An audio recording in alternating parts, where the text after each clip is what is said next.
Hi everyone, this is Rob Lonergan again, and a user on eLearning Heroes asked a great question about getting one image to cause another image to react in a certain way using triggers, and I thought it would be a great time to share how you could achieve this using a button set.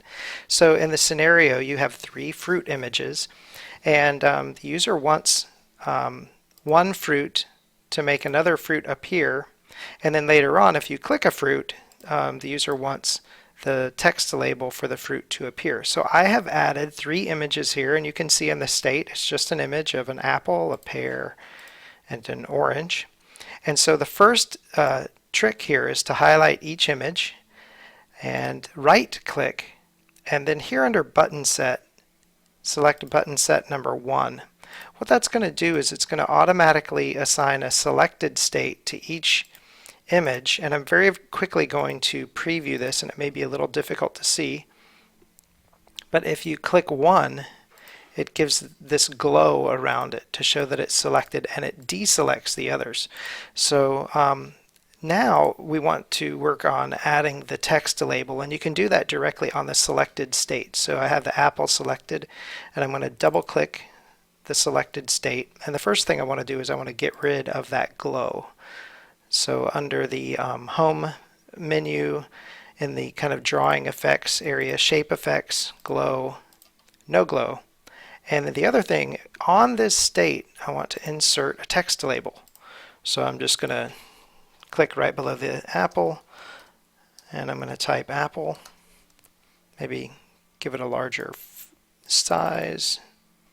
I'm not going to worry too much about its alignment. So now, if I'm working on this apple, if I'm on the regular state, it looks normal. If I'm on the selected state, the text label appears. Now, along with the button set, another real big time saver is to use the format painter. So I'm going to select the apple with all of these changes to its states. I'm going to double click up here in the home ribbon, the format painter, again double click it, and I'm going to click the pear, and I'm going to click the orange.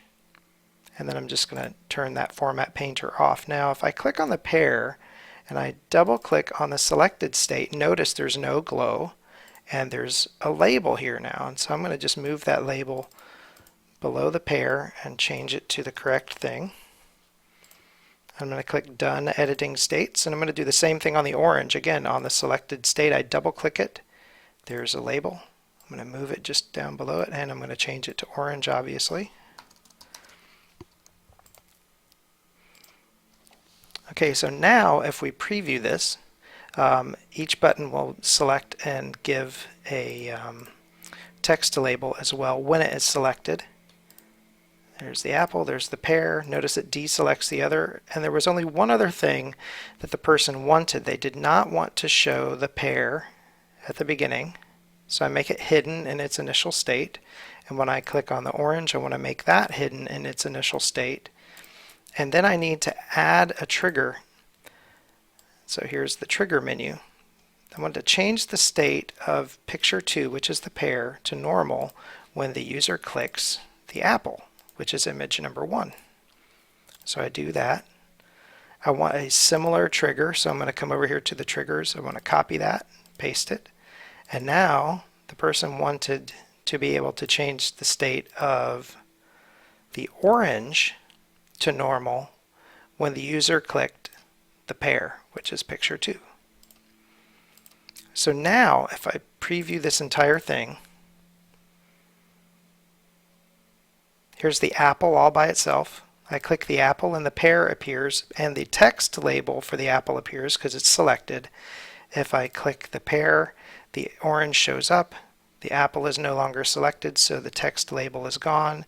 Then all three are available and the text layer is there. Now if I go to another slide, one other request was what if you go to another slide? So I built one here, and if I preview the entire project, the same thing happens. And let's say I leave pear selected. If I come to this new slide and go back, pear is still in the selected state. So this has been Rob Lonergan, and I hope this helps.